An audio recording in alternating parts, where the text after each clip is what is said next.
Welcome to Sunday night, and today we're very pleased to have made it out of Accra to a very special location. We're in Oworam, which is a little village on the outskirts of Asamankese in the eastern region.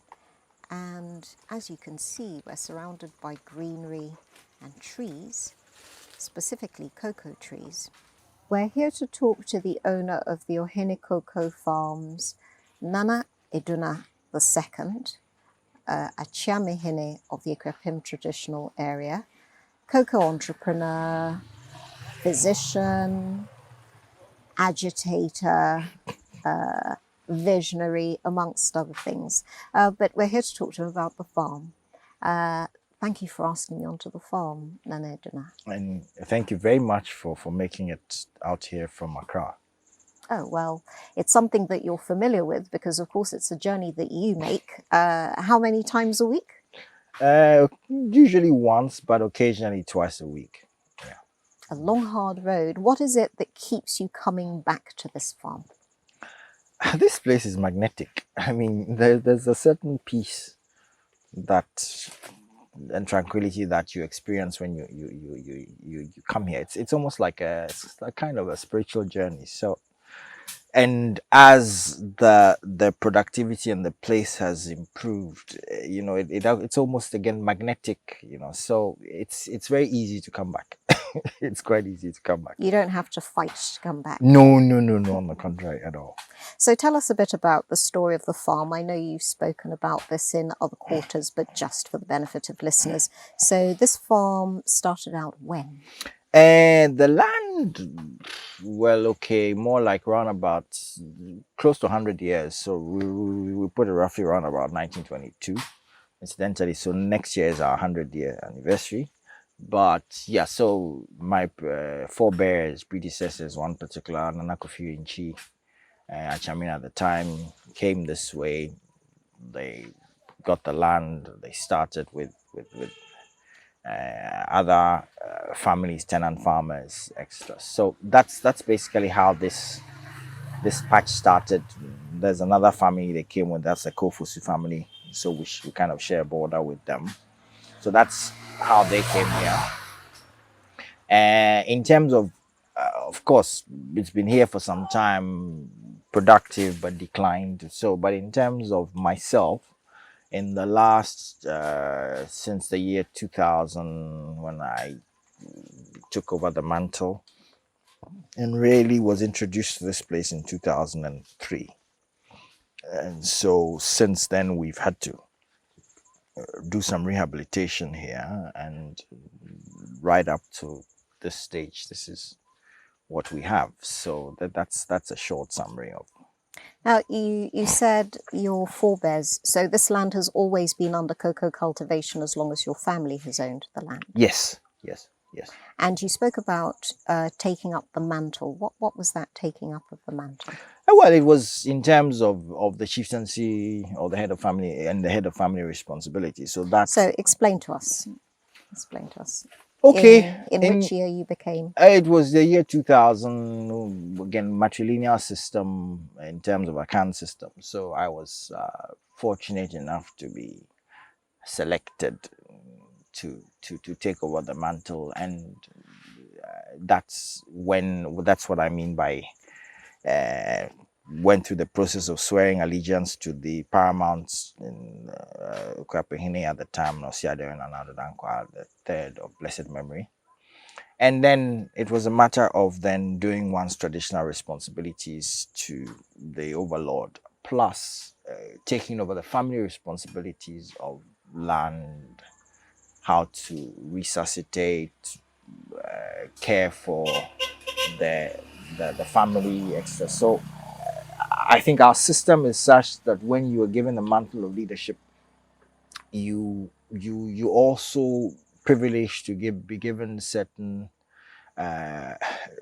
material possessions and or property, and the responsibility, the onus is on you to use these properties responsibly and preferably productively. I am sure that politically we hear of something called a japa. A japa means a good father, basically. So once you're given the responsibility, family head of family responsibility, I think that the important thing is to try to do something productive with whatever you are handed over to. You have older brothers, don't you? Yes, I do. So how come you were selected and they weren't? I think that they had an option to say yes or no. And so in that discussion, again, these are private discussions that, but by the time it had gotten to me, it means all the others had either declined for some reason or the other, or not considered suitable. So that's how it's. So for you, it's not just farming the land or even ownership of the land, you're a custodian of the land. Yes. You're a custodian of the land. Do you see it as for your immediate family, for a clan, for Okuyapimai? How does it work? I think that it's for all of the above. I suppose it is how you then utilize the proceeds. That's why it's important for the land to generate proceeds, so that it can then take care, whether it is Okwapimang in terms of buying schnapps to make sure that I present to my overlord at the right time, or supporting the family with respect to renovation of family house, plus expansion with respect to, again, Ohene Cocoa is a company that we're developing out of this. We look forward to it being becoming a global brand, growing, etc. So then it also then takes care of other responsibilities. Yeah. So you have how many acres under cultivation here? Here, roughly about 45 acres of cocoa here, and counting, because we are busy extending and expanding a bit more. So here, roughly about 45 acres. Yeah. That's big by most cocoa farm standards, isn't it? Because Yes, it is big. It is big. Most cocoa farmers in Ghana are on 2 or 3 acres. I think a lot of the times, again, those are the small holdings. That's how our system has evolved. I think that in that respect, again, as the landowner, you have smallholder tenant farmers extra. Now it is up to us to be able to aggregate our land ownership and be an active part of it. So yes, generally they are smallholder units, but there are some people who have much larger lands than myself, and yeah. Do you see that as an advantage or disadvantage? I mean, for example, a lot of people talk about how in Cote d'Ivoire, they have cocoa plantations, like, rubber plantations established in Sierra Leone or elsewhere.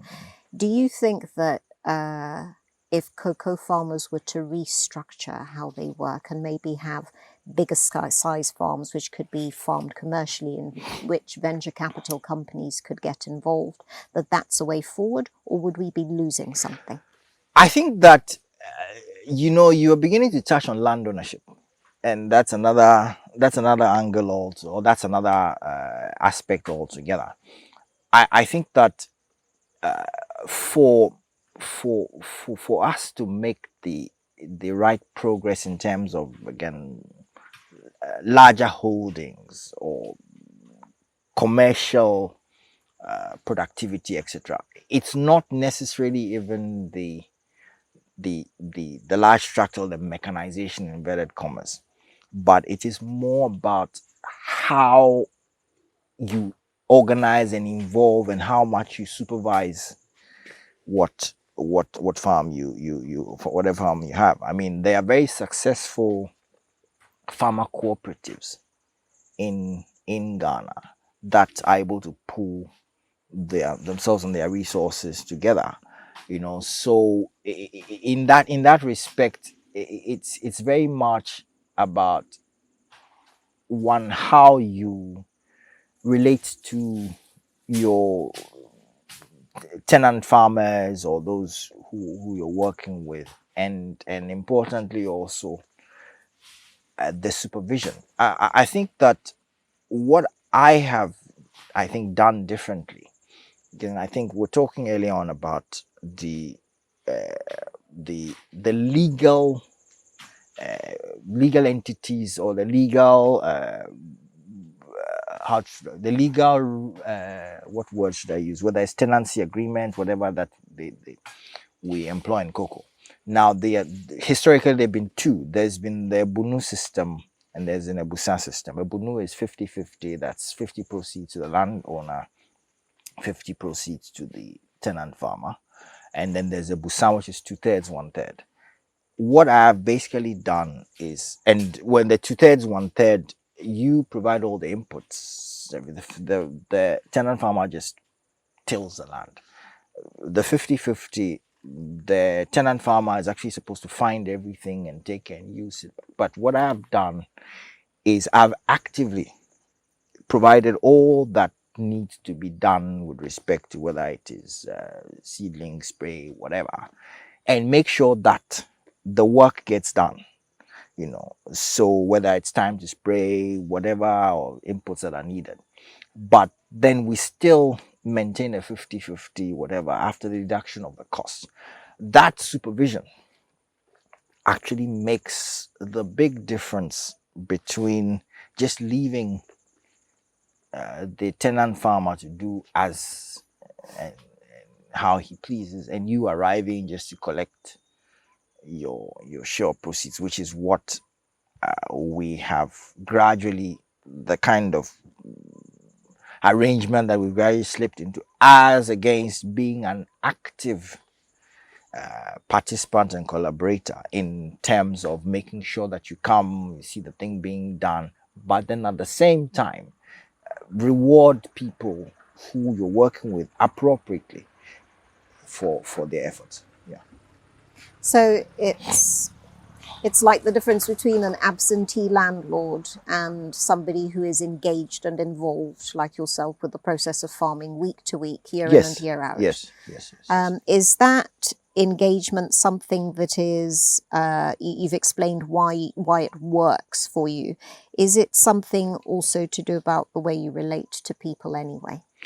I think it's a combination of the two, but it also has to do with enjoying what you're doing. I mean, really, because if there was no passion and joy plus a plan and strategy to see the returns, then this would be almost like a slog.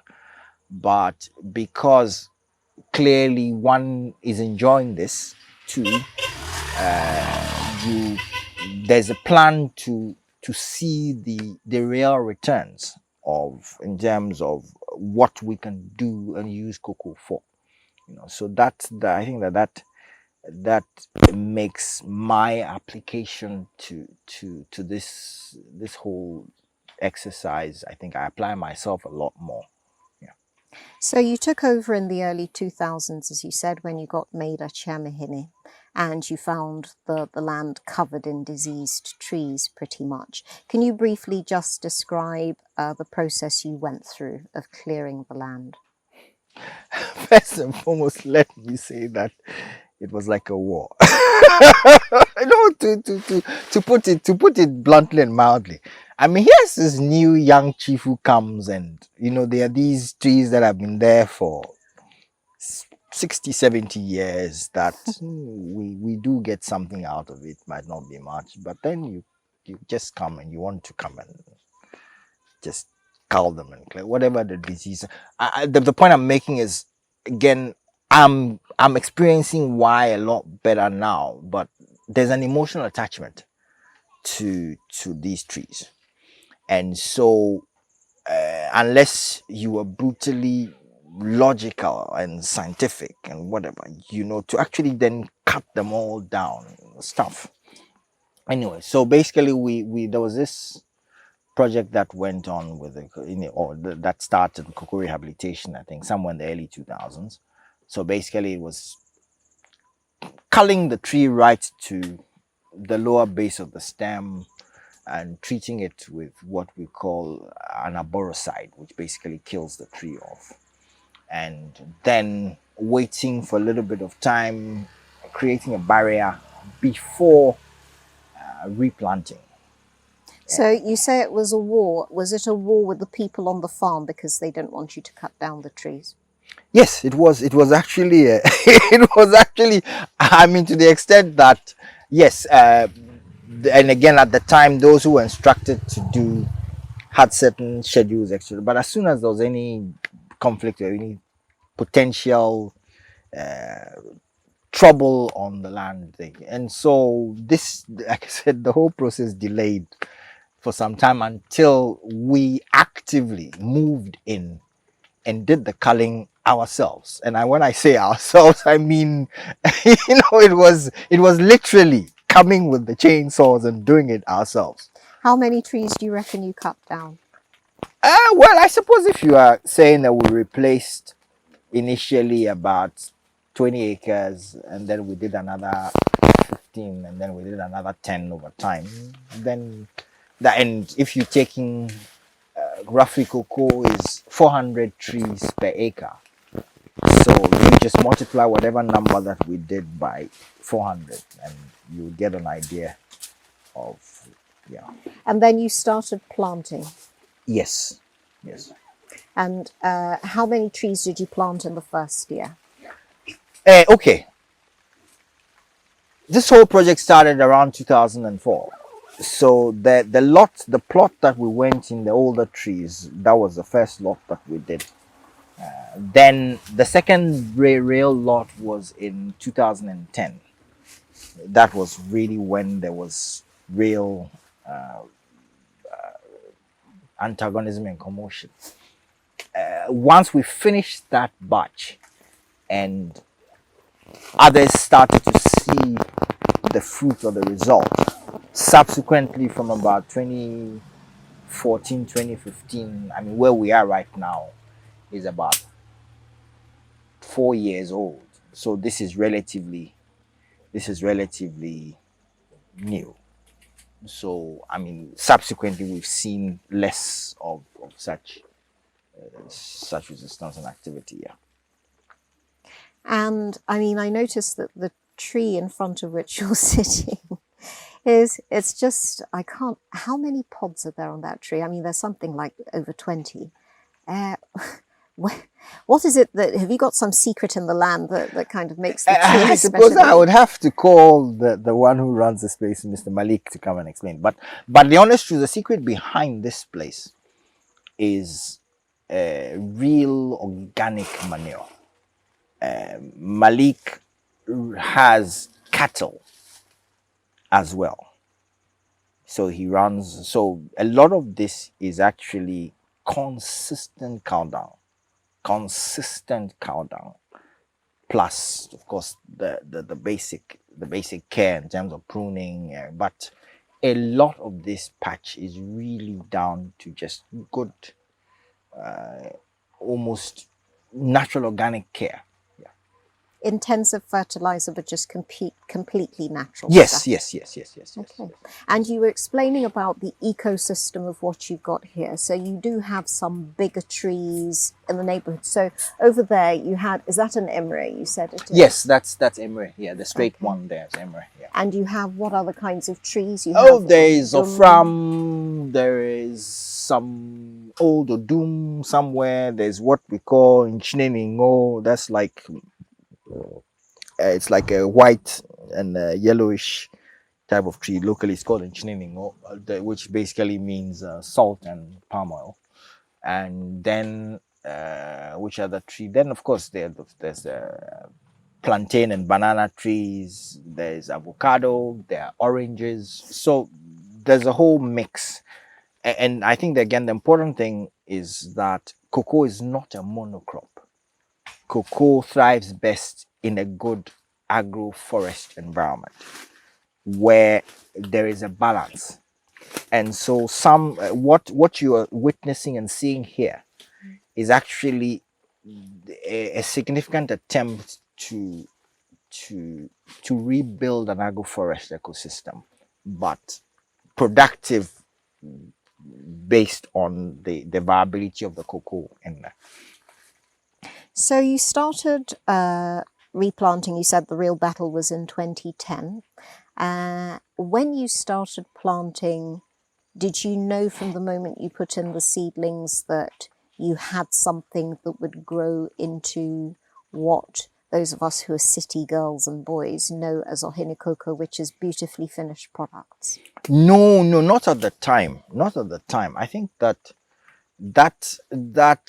dawned on me a lot more when the wonderful returns I was expecting from Cocoa Board, or in terms of selling out the beans, just the beans, it wasn't coming as quickly as I would like it to. And so then I was asking myself very tough questions. And of course, when you also realize how much you've put in terms of Labour. the labor, inputs, spraying, etc., transport costs up and down every week, etc. When you actually factor all that in, you haven't even talked about the cost of land. You haven't even talked about factoring the cost of land. When you factor in all those inputs, and then you see how little you get from the producer price in terms of one bag of beans, then you start asking yourself, but economically, does this make sense? Are we missing something somewhere? So as we ask yourself the questions each year and each year, then you start to find out, but you see the price of a bar of chocolate, then you say, but what's really in this thing? I think what really, for me, the light bulbs kind of switched on really was when I realized, but there's been this shift towards dark chocolate. Now there's been this shift towards 80% or 70% cocoa solids extra. So I was asking myself. So then I started reading more about the health benefits of cocoa, and realized, but so the reason why they're moving more towards more cocoa solids, or more cocoa in there, is because that's actually the good stuff in there. Then I said, but we have 100% of the stuff sitting there. So that 100% is of some serious value. So then you work backwards and you say, but what are the simple things that you can use what you actually have for? And so that's where the whole idea of making finished products, Ohene cocoa and the branded products comes from. Yeah.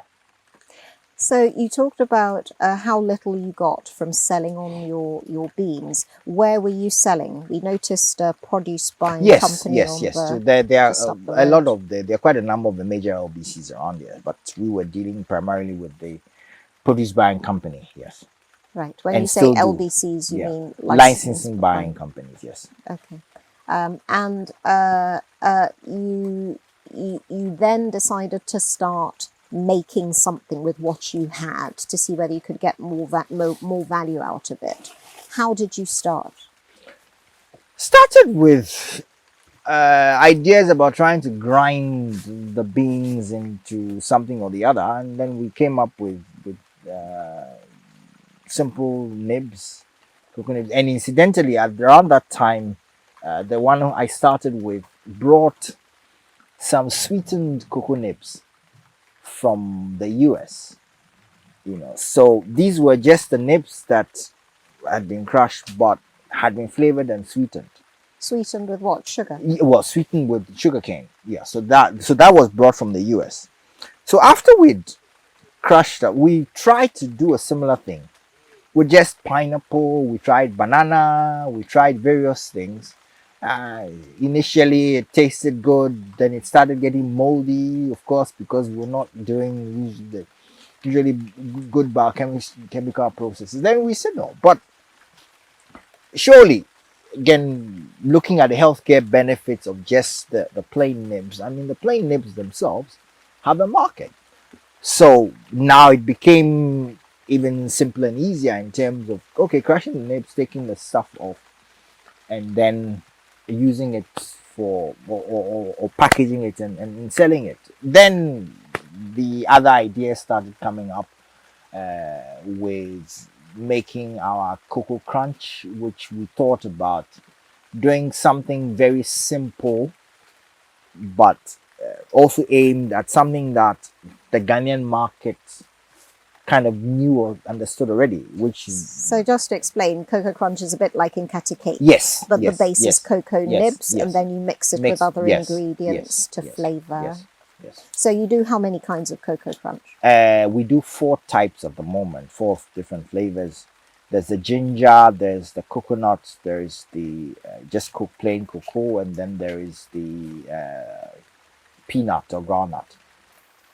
Okay, so it being a cocoa farm, and I'm told it's a chimland, even though it's supposed to be the Akrapim Hills. It started raining, and so I would love to continue sitting out here, but our producer insists that maybe we should take a little bit of a break. So we'll just take a break. Join us again in a moment on Sunday night. Asasi Radio 99.5, the voice of our land. With the cocoa tree disease, we can see that government has tried very well to educate farmers and also support in its fight. But then I know countless times you've had a problem with how we produce our cocoa and not just export the raw beans. Would you say that looking at the several calls that have been made, government is paying a listening ear to it and then looking more at refining our beans? No, I think again, okay. First and foremost, you are now on a cocoa farm. Yes. This is money. It's all cocoa. This, right from here, this is the leaves, right up to the outer pod. The pod. The outer pod. Huge cash. This already is fertilizer for the cocoa itself. So- Plus, you can use it for other things. The pod, broken,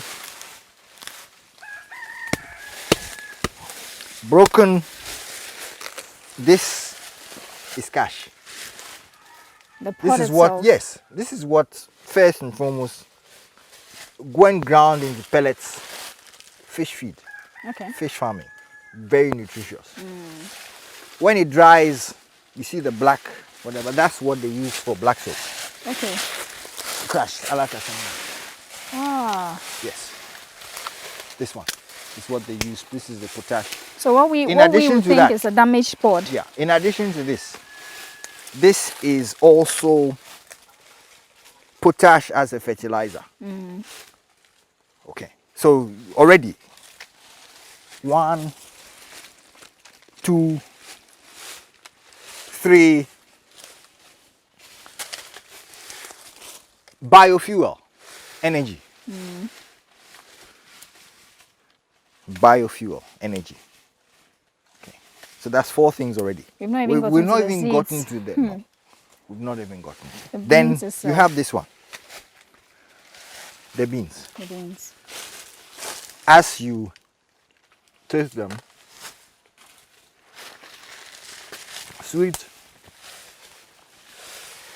When you're able to collect the pulp of the beans, wine, jam, now being used as a sweetener for chocolate.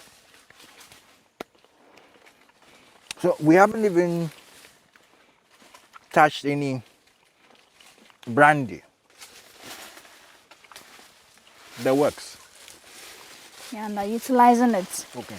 So now you get to the bean that we've fermented and dried, which we only focus on. Because that's what somebody has told us a long time ago. But that's what they want. Asasi Radio 99.5, the voice of our land. Welcome back to Sunday night. Before we went off on the break, you saw we got caught in a little bit of a rainstorm, which I was happy to sit out in, but our producers insisted for the equipment's sake we needed to find another location, and we really have found the most beautiful of spots on the Oworam farm, to which we've been invited by Nana Aduna II, here on the outskirts of Asamankese. this is your bamboo hideaway, is it? Yes, we call it the bamboo grove. Yes, but I suppose it's hideaway is a good description. Yes. It's a completely natural site on the farm, or how did it come about? Yes, I mean bamboo naturally grows, especially when one can see the stream behind. But yeah, bamboo is attracted to places where there's water and either standing or running water. So yes, this is a site we've protected over the years. We haven't culled any bamboo from here for a long time, and the idea was just to create or to allow it to create into a haven, and this is exactly what has happened. Yeah. So you made the stream. No. The stream actually comes right from the hills further up, and then there's a fair bit of underwater, what do they call it, natural underwater spring also from some of the land, so it all just flows right into the stream here. So that means you've got everything you need on the land. You've got crops, you've got the source of fertilizer from the cocoa and from the cows kept by Malik, your partner in creating and you've got the water. Yes, I yes. mean, is there anything that you don't have here for the perfect cocoa farm? I don't think so. I think that this is a jewel in terms of natural resources and a piece of land. So this is a place that we must treasure and we must really turn into a very productive oasis. Yeah. So talking about your plans for diversifying, you were telling us first of all about your first range of products and the cocoa crunches. Now, we know since then that you have branched out into cosmetic products because, of course, one of the byproducts of cocoa is the butter. It's a very important part, plays a very important part in making cosmetics. You've had your body butters, you've made candles, you've made potpourri, and now you're thinking of a new line altogether. Can you tell us a bit about that? I think that again, I would imagine that we're talking about the ecotourism, which is a very exciting project.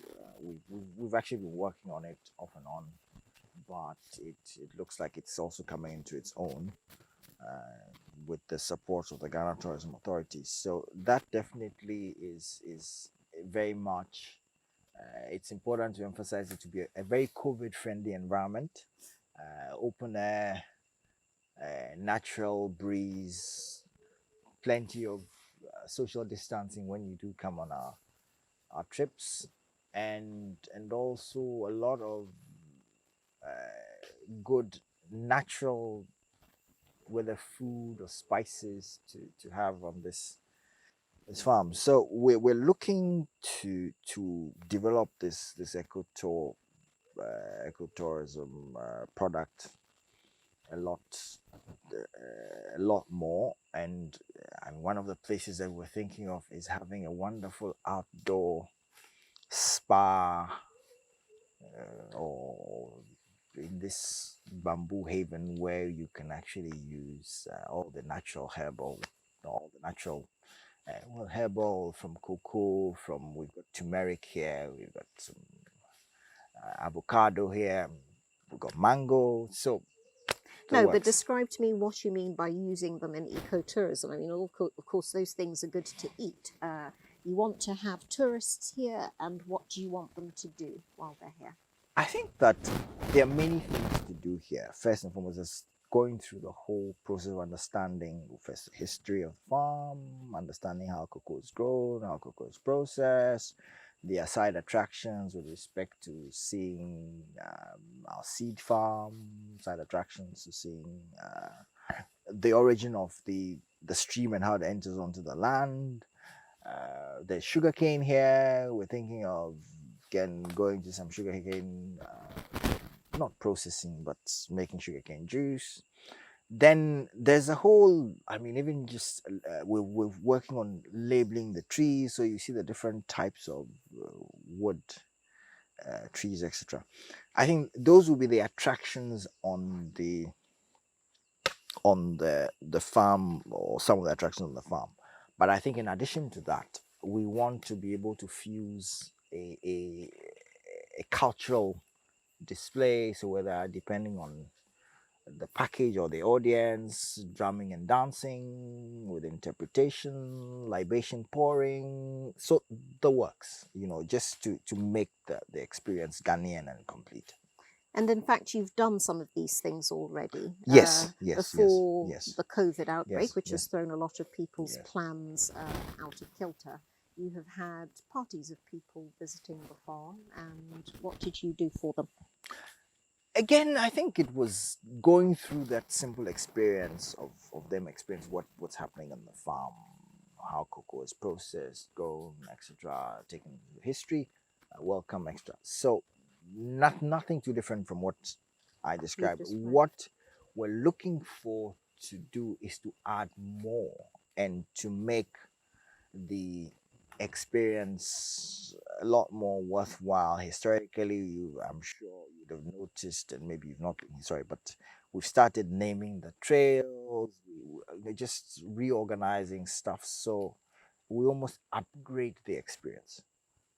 But what makes you think that this will be of any interest to anybody other than, say, agricultural science students or botanists? Well, we are definitely going to make this a. I think it already is, but to market it as an attractive go-to destination where you can just escape and have your peace of mind, yeah, which is sometimes what we miss out in the hustle and bustle of the city.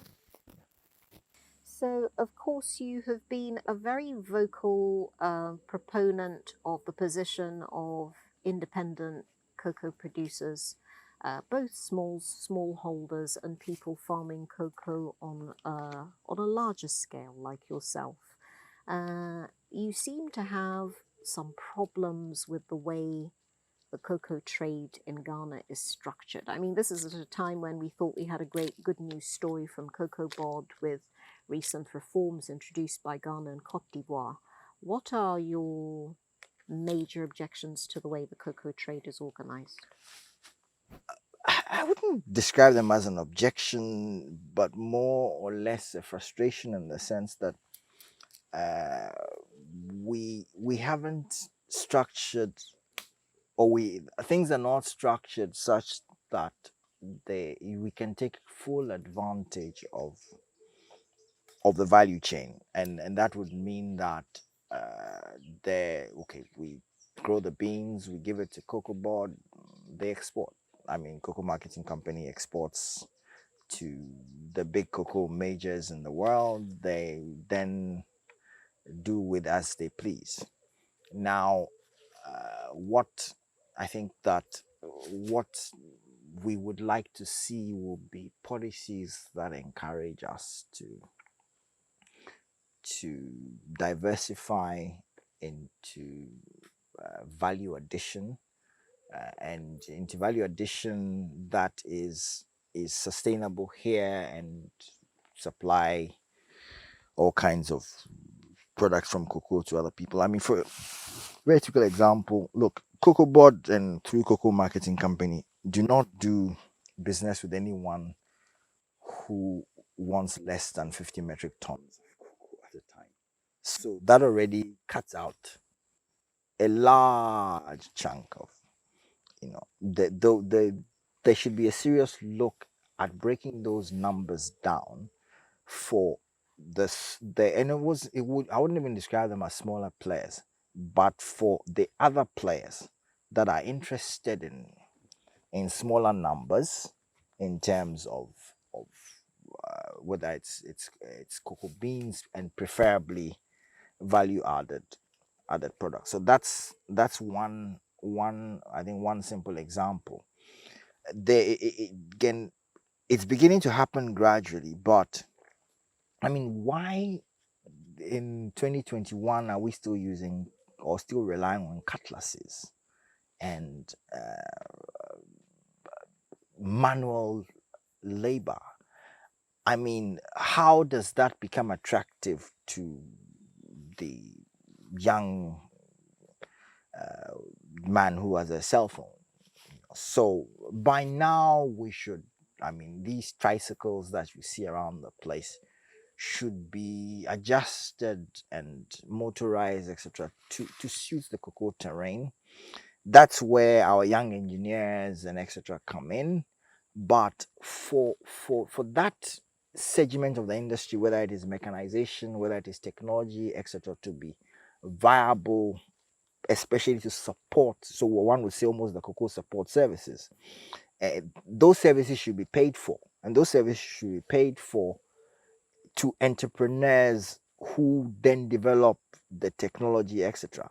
But if it's a fixed price for a product that is sold to almost a statutory monopoly, which is government, and then government is now, or cocoa board is now supposed to be the one that is going to buy these machines, and then the farmers are unable to either understand why they have to change the way to do things, etc. So there's a lot of need for reform, and like I said, it's beginning to happen in certain ways.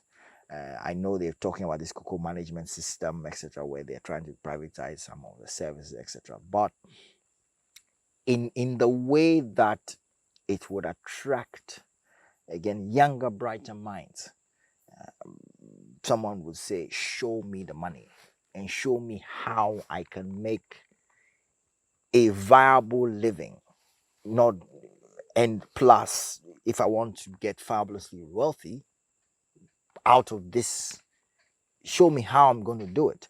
I mean, again, I say fabulously wealthy, but others have gotten fabulously wealthy. Others that do not grow or do not have cocoa have grown fabulously wealthy from our cocoa.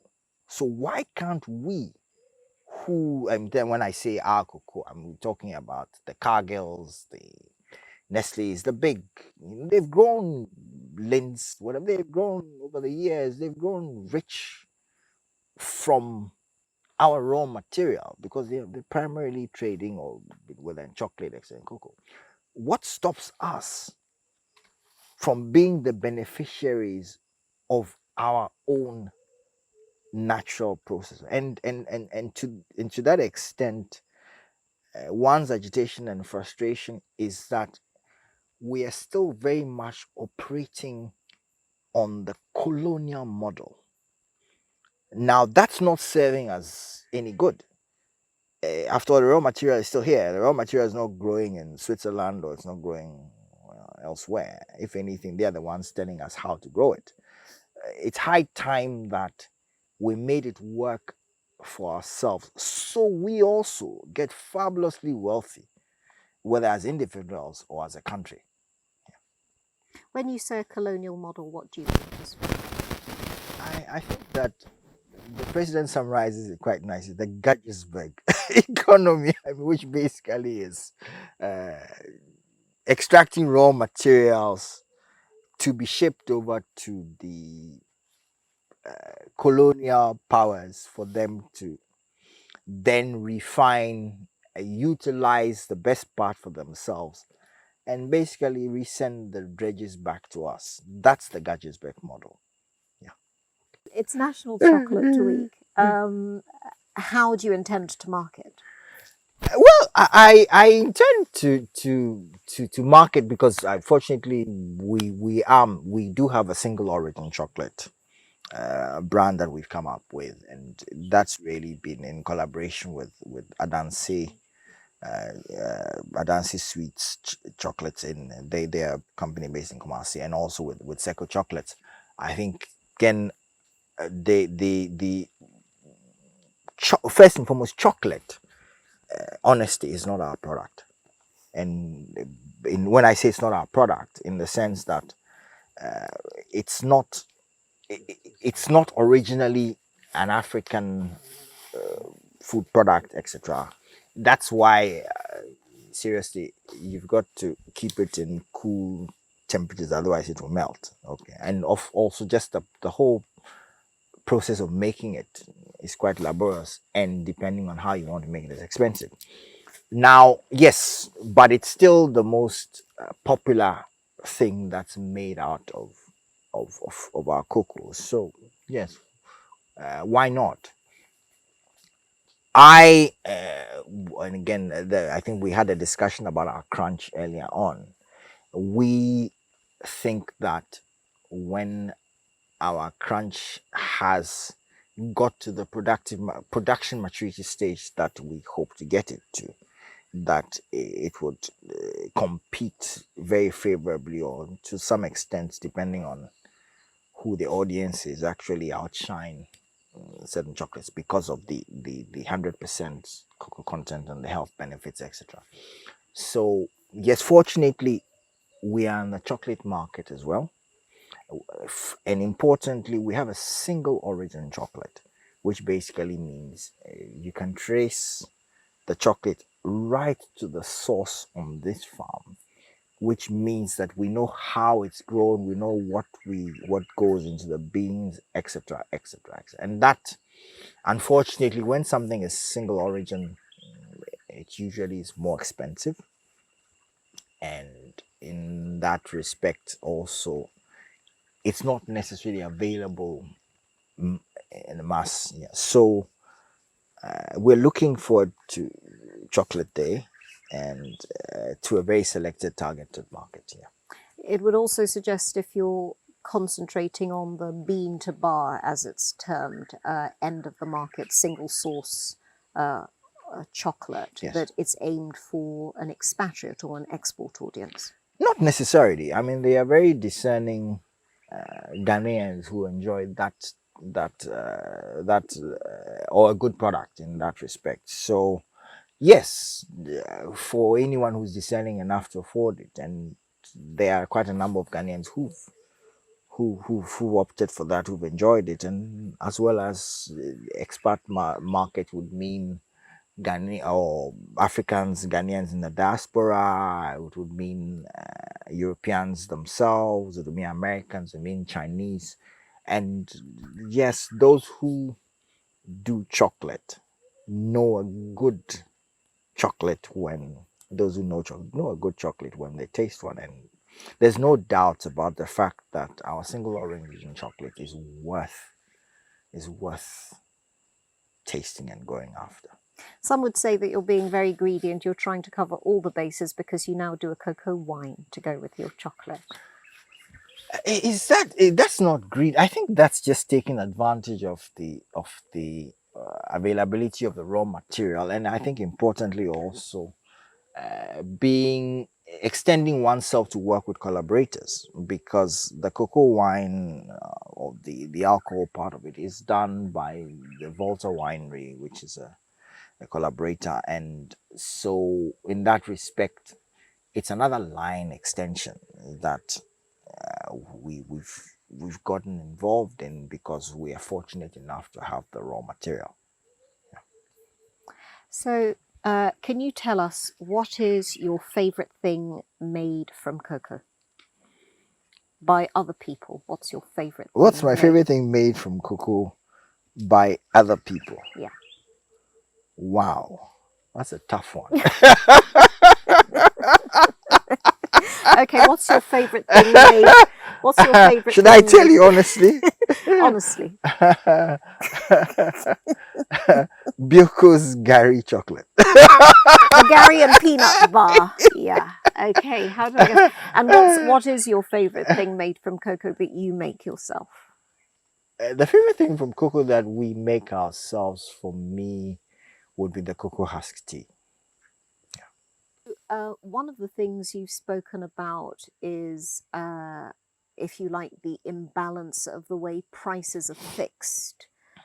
From your point of view as a cocoa farmer, but also as somebody who has a bigger perspective on the whole business of cocoa buying and making things with cocoa. What is, or who are the key figures, if you like, in the value chain, you called it, from this level on the cocoa farm to, say, CocoaBod as the aggregator of all cocoa purchases in the country? Which is the most crucial factor and which is the most dangerous? If you like? Okay, from the farm level, once it's dried, fermented, dried properly, then it goes to the purchasing clerk at the licensing buying company. That's the interface with the farmer. Okay. The interface Now, between the farmer and who? The licensing buying company is the purchasing clerk. Okay. Now, again, historically, they've used mechanical scales for the weighing. Ideally, Ghana Standards Authority should go around calibrating these scales, but unfortunately, that doesn't happen as often as it should. And so, what happens is some of the licensing buying company, the purchasing clerks, do make some adjustments to the scale. So, for example, I mean, if a bag weighs 64 kilos, so if the adjustment is such that for each bag that you bring, there's an adjustment of 2 or 3 kilos for the purchasing clerk. So by the time somebody's brought, or by the time a couple of farmers are brought, 10 bags, 20 bags, okay, for 100 bags, that's easily 200 kilos. That's 3 bags of cocoa. That's at today's prices, that's almost 2,000 Ghana cedis. So take a little off here, take a little off here. So that's almost like an embedded system of corruption that's pertained in the cocoa industry or the cocoa sector for some time now. One of the ways in which I went around that was that I actually went to get an electronic scale, and so we weigh our cocoa with the electronic scale ourselves. You invested in that as a bit of equipment on the farm. Okay. Then from the LBC's purchase clerk, it then goes to quality control. In terms, it goes through some quality control checks, etc. Then it's bagged and shipped to the warehouse for export. So what do you think can be done, or who should be primarily responsible for, you mentioned Ghana Standards Authority maybe not paying as much attention as one would ideally like to just checking the scales and making sure that they're in order. But should there be a regulator? Should the purchasing clerks be obliged to go through some system of checks, and who should run that system? It's very simple, electronic scales. Very simple, electronic. I mean, because it's almost it is quite difficult to make the adjustments to electronic scales. I mean, if it's bugged, it's bugged. But it's and in actual fact, again, that's one of the policies Cocoa Board is encouraging. But electronic scales are not cheap, and especially the high volume ones that I used to, they're not cheap. So that's a significant investment as well. But electronic scales, as opposed to the manual ones. So is there an opening there again for an entrepreneur? Yes. Again, these are the things that, again, even if it means somebody buys the scales and rents them out and makes, there are opportunities right along the value chain. I would say thank you very much. Thank you too, Nana Aduna, for welcoming us to the farm at Oworam. I could happily sit here for another few hours. I was just going to say that now. But I think now we all don't want to go, since we even have light and we have water. Why would one want to go back into possible in the city and possible water problems when you have your own stream here and the wonderful lights? But thank you very much for welcoming us and for showing us what you're doing on Oworam Farm and Ohene Cocoa Farms, and more power to you. Thank you. So you've been joining us on Sunday night in Oworam, on the outskirts of Asamankese, on Achim land, I'm told, but in the Equiapim Hills. We've been in the company of the Achamahene of the Equiapim traditional area, Nana Aduna II, who's been telling us about his long journey and his adventure on this farm, a family farm, how it was lost, how it was recovered, and how he brought a diseased land back to fruition and made it the wonderful place we see today with all its potential in it. Thank you very much for joining us on Sunday night. I've been your host, Nanaya Mensah, ably supported by a production crew led by Abidi Inim, his production assistant being Dennis Asante, and we've had a couple of special extra helpers today in the person of Karen Dodu and Mr. Ofe. Thank you very much for joining us on Sunday night. You can, of course, watch us on streaming, on Facebook, playback on YouTube. And if you've just come to this and are only catching the tail end of the programme, there is the repeat on Tuesday night at the same time, 7 p.m. Join us again on Sunday night for more tales from our land.